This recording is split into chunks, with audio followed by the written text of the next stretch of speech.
Assalamualaikum warahmatullahi wabarakatuh. Pada Habibana Jindan, Gus Baha dan semuanya, langsung saja mengikuti daripada apa yang disampaikan Gus Baha, yaitu gerakan Cangkem Elek.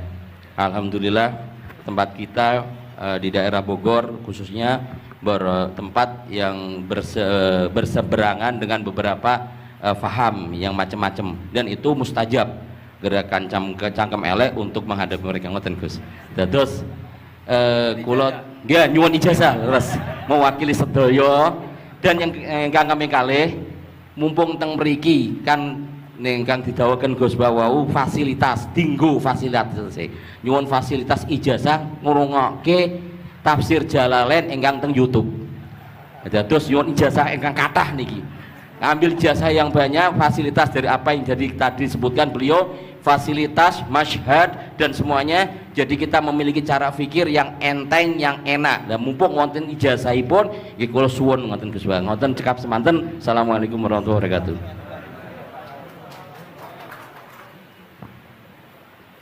Assalamualaikum warahmatullahi wabarakatuh. Gus Pak, saya Nawawi Bahrudin. Kalau secara organisasi saya dari PCNU Kota Tangerang. Saya Mustasar. Bersyukur sekali saya bisa berjumpa dengan Gus Baha dan Habib Jindan, yang beliau ini keduanya adalah idola saya.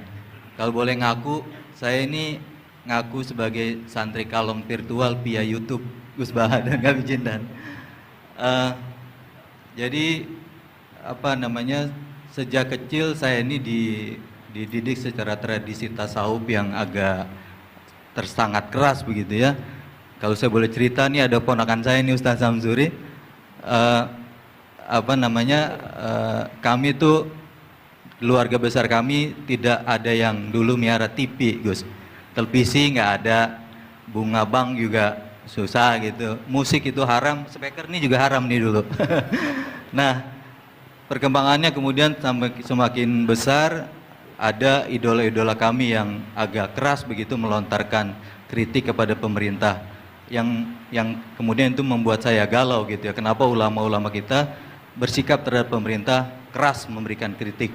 Nah saya menemukan jawaban bertemu dengan Habib Jindan via YouTube tentunya dulu ya, walaupun saya kebetulan pernah juga silaturahim, kemudian juga dengan Gus Baha. Ini ada perspektif yang berbeda gitu ya, antara relasi ulama dengan umaro. Pendekatannya itu tidak yang kritik, yang bukan sekedar kritik tapi adalah menghujat. Nah ini saya temukan formula yang sangat menjawab kebutuhan saya pribadi, sehingga istri saya ini udah mulai cemburu sama Gus Baha karena saya terlalu sering nonton YouTube Gus Baha. Gitu. Nah yang kedua soal sanad ya, salah satu bukti saya pernah dengar cerita Gus Baha, agama itu adalah bir riwayah, oleh karena itu perlu sanad. Nah saya merindukan bersanad dengan Gus Baha nih, tapi kan saya bukan santri yang secara langsung, oleh karena itu dalam kesempatan ini saya ingin minta rukhsah sebetulnya Gus dan Habib, kami ini kalau boleh mewakili diakui sebagai murid Gus Baha, bisa bersanad walaupun dalam pertemuan tatap mukanya saat ini aja baru. Mudah-mudahan ke depan bisa dilanjutkan. Terima kasih Gus. Assalamualaikum warahmatullahi wabarakatuh. Nggak apa-apa Ustaz, sahabat aja sekali ketemu Nabi langsung jadi sahabat kok. Baik, Gus Baha barangkali duluan. Kiai Abdurrahman Sahal, Kiai Ustaz Nawawi. Gus yang bagian ngeleng-ngeleng. Iya. Apa saya Gus? Iya. Begini ya, masalah cangkem elek tadi ya. Bakat tuh sampean? Sudah, alhamdulillah sudah bakat. Karena kalau lewat Habib Jindan tidak pantas, beliau biar sempurna saja, tidak usah sanad itu. Jadi begini, dulu ketika Sulhul Hudaybiyah itu kan umat Islam sedikit sekali, terus dipaksa untuk pulang dari Mekah, tidak boleh umroh. Terus sahabat berkomitmen berani mati bela-belain Rasulullah SAW. Ketika berani mati ini digojlok sama orang musyrik. Jangan-jangan setelah kami perang betul, kamu meninggalkan Muhammad. Ini yang omongannya orang musyrik. Abu Bakar, itu semua ulama tahu kalimat itu, cuma tidak usah diterjemah. Umsus bidrollat katanya. Itu padahal Abu Bakar yang ngetikan itu. karena memang ekstrim. Terus kedua, ada orang Bedui itu ngukur seorang nabi itu dengan hal-hal yang kurang baik. Misalnya begini, ya Muhammad, kamu ngeklaim tahu berita langit, coba unta saya yang hilang itu di mana? Katanya tahu berita langit, sekarang tahu nggak unta saya hilang itu di mana? Mobil saya di mana? Begitu juga ketika untanya hamil, bunting itu tanya, Muhammad, kalau kamu nabi katanya tahu berita langit, kamu tahu isinya yang di unta saya ini? Itu ada sahabat yang saking nggak kuatnya demi bela nabi itu, udah kalau tanya gitu tanya saya terus si tadi orang tadi dibilangin sahabat, nazauta 'alaiha fakanat minha sakhlah. Jadi intinya ini Habib Jintan biar senyum-senyum aja. Jadi intinya kadang ad-difa sama orang-orang gitu mau tidak mau nggak ada pilihan itu. Kalau yang ma'ruf di Quran ya uffil lakum wa lima ta'buduna min dunillah. Jadi ketika Nabi Ibrahim, ini sering saya patah-patah supaya tidak paham semua karena ini sanad kurang baik. Tapi kebutuhan gitu. Biasanya yang minta itu yang jenisnya ya seperti ini yang sudah cangkem elek cuma butuh legitimasi gitu. Jadi dia butuh nggak tanggung jawab, dilimpahkan ke saya. Kalau saya kalaupun salah kafaro saya banyak. Saya kan ngapalin Quran. Kalau orang itu hafal Quran, inna wa ta'ala la yu'adzibu qalban wa al Quran. Kalau kamu sekali salah, adabnya banyak. Kalau saya punya penawar banyak itu. Jadi faja'alahum judadan tadi. Siapa yang memecahi berhala ini? Kata Ibrahim, ya yang bawa kapak. Kenapa mecahin? Mungkin sentimen dia ingin disembah sendiri katanya. Tanya yang bawa kapak. Kata orang-orang kafir, kamu kan tahu berhala itu tidak bisa ngomong, masa disuruh nanya gitu. Otak kamu di mana? Nggak bisa ngomong, nggak disuruh nanya. Otak kamu di mana? Terus Ibrahim balik ngendikan, balik mengatakan uffil lakum. Otak kamu lalu di mana? Kayak ditanya aja tidak bisa jawab kok kamu sembah. Jadi di beberapa kesempatan sahabat belain Nabi sampai gitu. Jadi banyak orang Bedui, orang-orang peradaban, karena Nabi itu memang nyatanya mendapat berita dari langit. Mereka terus itu dijadikan alasan. Unta saya hilang di mana Muhammad? Ini di mana? Unta saya ini hamil itu bentuknya kayak apa? Katanya kamu tahu berita langit. Masa gini aja enggak tahu? Ya terus tadi. Saya enggak tahu, sahabatnya mungkin kayak jenengan enggak tahu saya. Terus dia ambil, udah tanya saya aja. Nazauta 'alaiha fakanat minka minha sakhlah. Nazauta itu sudah paling anaknya ya kayak kamu lah, kamu yang nazauta 'alaiha, enggak usah diterjemah nazauta 'alaiha itu. Tapi potongan-potongan gini tahu kira nazauta 'alaiha itu kayak. Artinya ya memang dalam banyak hal memang nggak bisa dihindari hal-hal seperti itu. Ya tapi tentu yang suasananya ilmiah bukan hadzun nafsi ya, suasananya yang ilmiah bukan apa? Hadzun nafsi. Karena kadang-kadang memang mau tidak mau kayak ya tadi orang-orang yang menghujat Nabi, orang-orang yang apa itu. Kadang-kadang paling efektif itu ya jawab seperti itu. Ya, jawab seperti itu sudah berapa tadi? 3 kan? Nah, itu bukti bahwa kadang-kadang itu nggak ada pilihan dalam menjelaskan. Ya, nggak ada pilihan dalam menjelaskan. Ya, maksudnya seperti itu, tapi tidak tahu saja. Daripada anggap bibitan kan kasihan. Saya aja yang jawab. Nah, terus tadi yang Jalalain rutin sanad saya memang sebetulnya kalau saya boleh milih di mana-mana sanad tuh ngajinya utuh. Saya dulu ngaji Mbah Mun itu mulai Jamul Jawami, Fathul Wahab banyak. Sebagai keluarga Quran, bapak saya itu hafal Quran tuh kayak Fatihah, ma'ruf itu di daerah saya. Tidak ada orang hafal Quran kayak Fatihah kayak bapak saya itu. Makanya tradisi keluarga kami memang Quran. Terus babah kami juga dari ulama Lasem, Habib Jitan pernah rawuh di mbah saya. Kebetulan pondoknya mbah saya namanya juga Al-Fakhriyah. Jadi karena kalau konstruksinya tidak khatam seperti ini namanya ijazah amma. Ijazah amma ya cukup lah buat rame-rame. Tapi secara keilmuan itu masalah karena konstruksinya belum selesai. Makanya tadi saya senang Habib Jitan ketika cerita ada orang ngajar lumak. Usul fikih itu perangkat yang mau tidak mau untuk alat tafsir. Misalnya begini, wa antasma'u bainal ukhtain, tidak boleh mengumpulkan perempuan 2 yang kakak beradik jadi istrinya 1 orang. Itu bainal ukhtain itu min itlaqil ba'di wa iradatil kul, yang dimaksud Allah adalah mengumpulkan 2 orang yang ada hubungan mahram. Coba kalau kita misalnya bikin gerakan kembali ke Quran, berarti yang haram hanya antasma'u bainal ukhtain. Padahal yang haram adalah bainal mar'ah wa ammatiyah wala bainal mar'ah wa khalatiyah wala bainal mar'ah wa jaddatiyah. Pokoknya 2 perempuan yang ada hubungan mahram tidak boleh dikumpulkan dalam satu pernikahan. Bayangkan kalau orang tidak ahli usul fikih kemudian dia mentafsirkan Quran, terus dia hanya pegang wa antasma'u bainal ukhtain. Itu juga anak tiri. Ada aturannya, lafadz yang keluar karena ghalib itu tidak punya makna. Misalnya begini, anak tiri yang nggak boleh dinikahi adalah waroba ibu kumulati fi hujurikum, anak tiri yang serumah. Padahal anak tiri serumah tidak serumah, kalau ibunya sudah kamu kumpulin kan tidak boleh dinikah. Lalu kata fi hujurikum di sini adalah yakhruju makhrujal ghalib. Ya umumnya anak tiri itu serumah, tapi bukan punya ikatan apa? Hukum. Nah, hal seperti itu kan riskan kalau kita tidak mengaji usul fikih, apa kaidah fikih.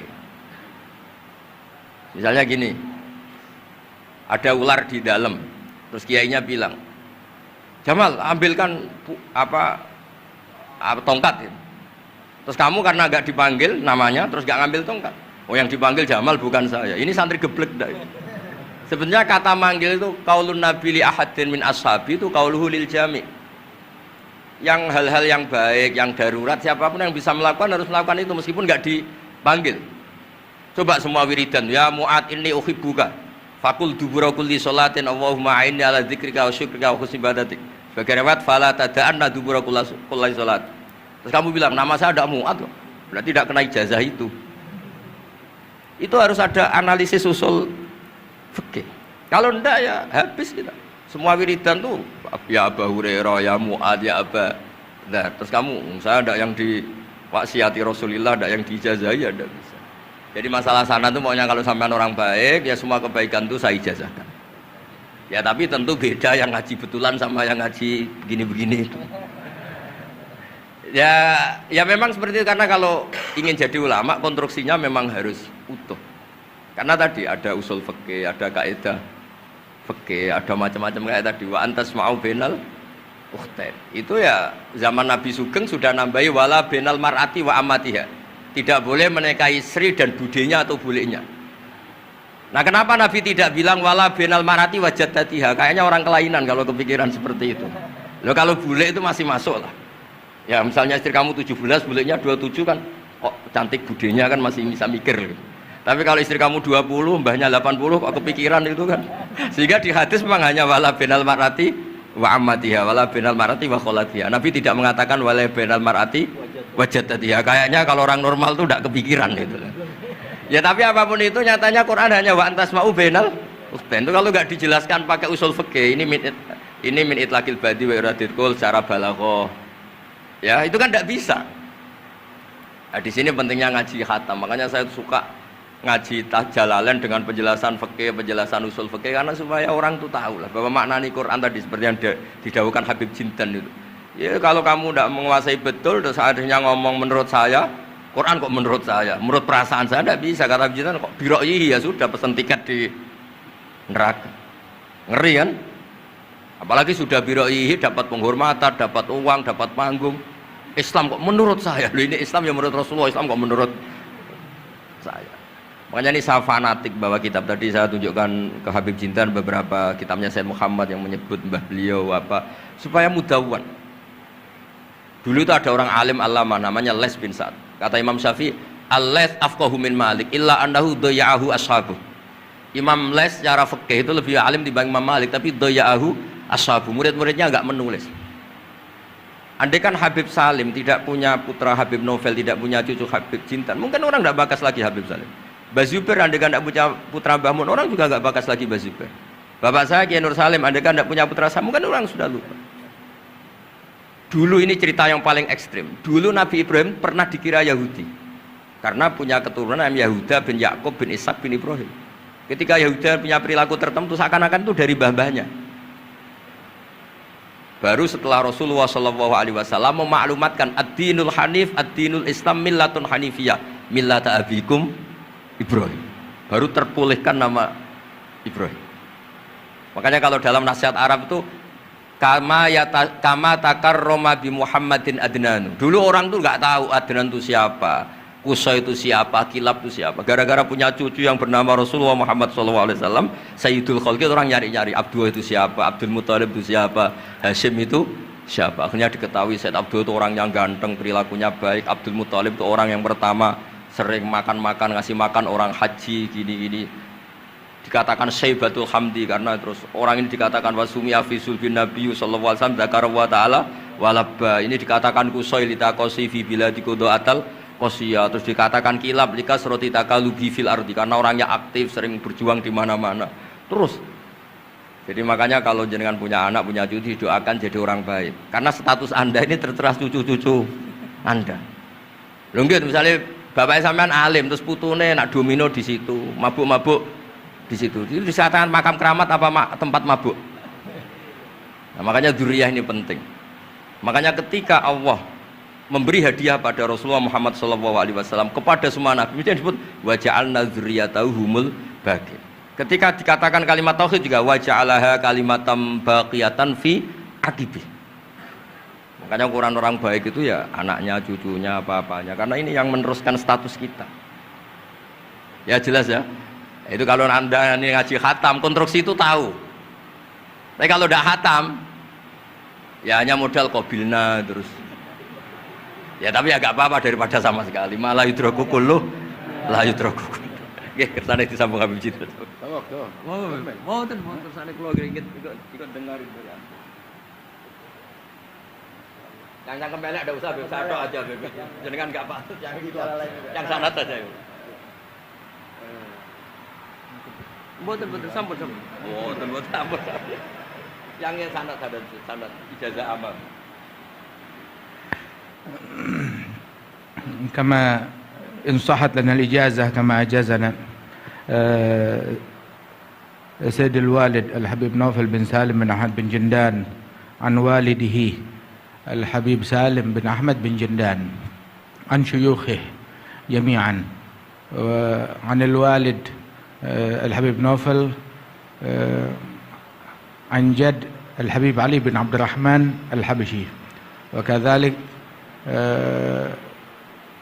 كما أجازنا الجد الحبيب محمد بن علي بن عبد الرحمن عن والده الحبيب علي بن عبد الرحمن الحبشي وكما أجازنا شيخنا ومربينا الإمام الحبيب عمر بن محمد بن سالم حفيظ عن شيوخه وكما أجازنا شيخنا الحبيب علي المشهور بن محمد بن سالم حفيظ وشيخنا السيد محمد بن علي بن عباس المالكي والحبيب عبد القادر بن أحمد السقاف والحبيب أبي بكر بن علي بن أبي بكر بن علي بن عبد الرحمن المشهور والحبيب زين بن إبراهيم والحبيب سالم بن عبد الله بن عمر الشاطري وأخيه الحبيب حسن جميع مشايخنا فبأسانيدهم إن صحت لنا الإجازة أجزناكم في تعلم والتعليم تذكر التذكير في الدعوة إلى الله تعالى وفي أذكار سادة بني علوي وفي كل ما يقربكم إلى الله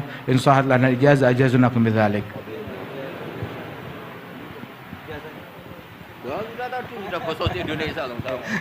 Jadi ijazahnya Gus Baha pakai bahasa Indonesia kan. Jadi kita belum qabil tuh tadi. Insyaallah ya, insyaallah. Ada al-idnu bima'na al-ijazah, insyaallah.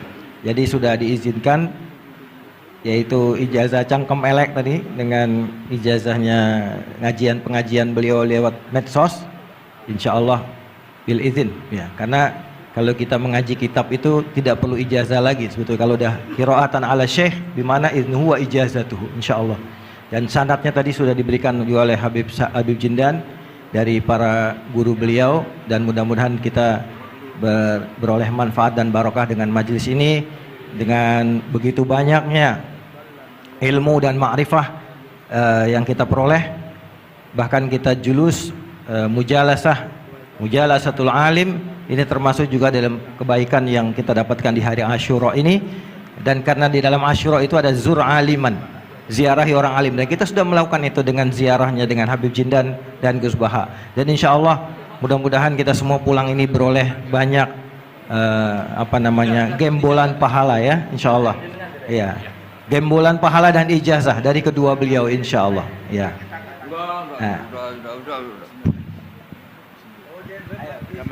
Ya, ajazatuhum kama ajazalana syekhuna wa syekhu syekhina Muhammad Zubair wa aslafuhu ila Rasulillah sallallahu alaihi wasallam. Bilna ijazah wa tasyarrafna bikum wa jazakumullah khairan katsiran. Ya Yusuf Mansur mau ngasih ijazah enggak? Kali kalau Kiai Yusuf Mansur ngasih duit aja sama kita buat ongkos pulang. Setuju nggak kira-kira? Oh setuju katanya. Baik, baik. Alhamdulillah majelis kita berjalan begitu lancar, mudah, tidak ada gangguan kendala dan semuanya pasti karena barokah para masyayikh kita, para ulama-ulama aslafun saleh yang telah meridhoi dan ridho dengan majelis kita ini. Kita doakan guru-guru kita yang ada di depan ini, beliau-beliau semoga selalu diberikan sehat, panjang umur dalam doa, dalam memberikan manfaat dan ilmunya kepada kita semua, dan menjadikan kita semua yang ada di majelis ini juga selalu menjadi tullabul ilm yang istiqomah, yang selalu meneruskan, insya Allah kita teruskan kepada generasi penerus kita, anak-anak cucu kita dalam tradisi keilmuan ahlu sunnah wal jamaah yang insya Allah akan selalu eksis di bumi Nusantara ini. Amin ya rabbal alamin. Saya sebagai moderator mohon maaf jika ada kalimat yang keliru dan salah. Kita akhiri dengan membaca subhanakallahumma wa bihamdika asyhadu an la ilaha illa anta astaghfiruka wa atubu ilaik. Dan sebelumnya ada pemberian cindera mata oleh Yayasan Fakhriyah kepada Gus Baha dari Habib Jindan.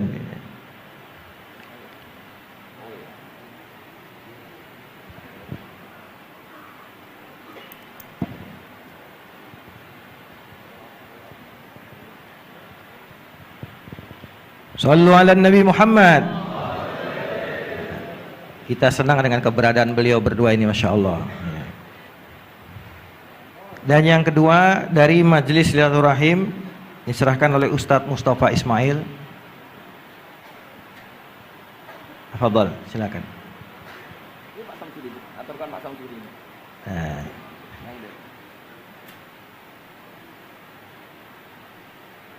Ini pelakat nih banyak ini.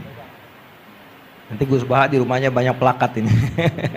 Mudah-mudahan lemarinya ada Gus ya buat banyak.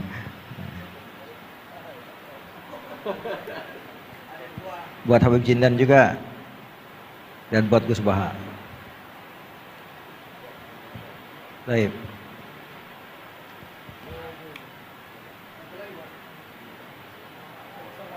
Ustaz, ya.